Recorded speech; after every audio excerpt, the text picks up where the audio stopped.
Bismillahirrahmanirrahim. Assalamualaikum warahmatullahi wabarakatuh. Saya Alang Fajri Ma'rifah. Pada kesempatan kali ini saya akan menjelaskan materi penyuluhan saya tentang anemia pada remaja. Nah, apa sih itu anemia?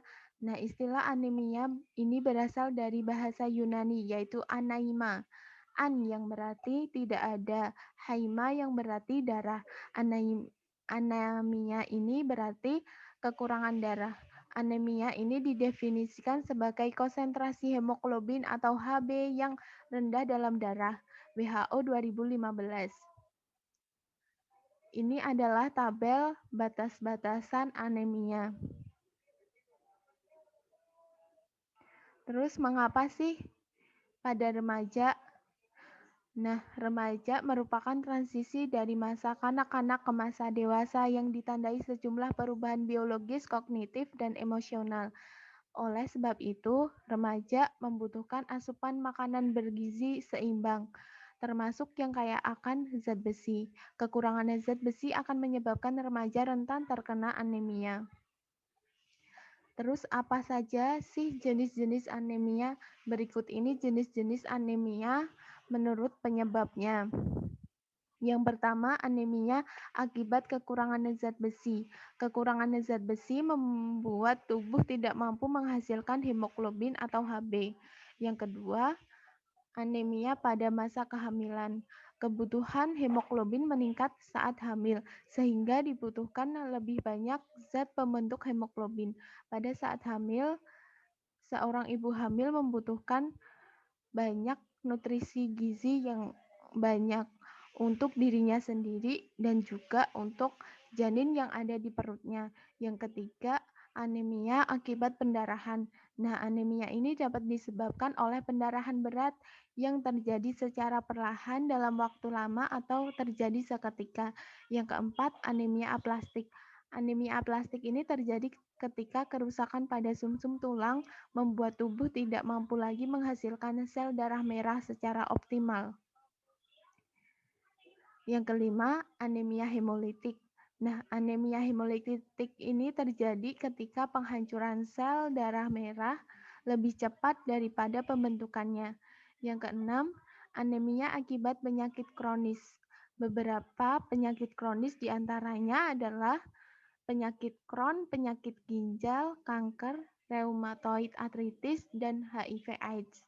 Yang ketujuh, anemia sel sabit atau sickle cell anemia. Anemia ini disebabkan oleh mutasi atau perubahan genetik pada hemoglobin. Yang ke-8, talasemia. Nah, talasemia ini disebabkan oleh mutasi gen yang mempengaruhi produksi hemoglobin. Terus bagaimana tanda dan gejala dari anemia sendiri? Nah, gejala umum yang pertama ada 5L, lemah, lelah, lesu, lalai, dan letih. Yang kedua, muka pucat. Yang ketiga, kuku pucat. Yang keempat, telapak tangan pucat. Yang kelima, konjungtiva mata pucat. Jika adik-adik mengalami gejala umum seperti itu, maka segeralah periksa ke dokter ataupun ke fasilitas kesehatan terdekat.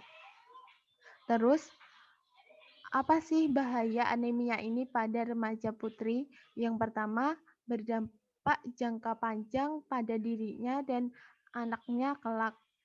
Pada ibu hamil yang mengalami anemia ini akan berdampak bagi bayinya seperti BBRR dan prematur. Terus bagi ibunya sendiri dapat menyebabkan pendarahan.